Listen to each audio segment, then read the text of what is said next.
సాక్షిగా బ్రహ్మని నిన్నిమ్మని నా తోడుగా నిన్నటి నిదురలోని కలలలోనా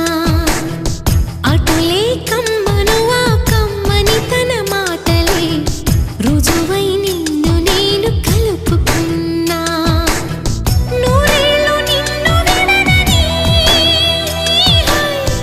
ఇదే నేను కలగని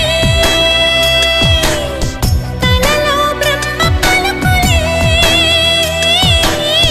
తెలుసా నీకు నిజమని నిజమే నిజమే నా కూడా తెలుసులే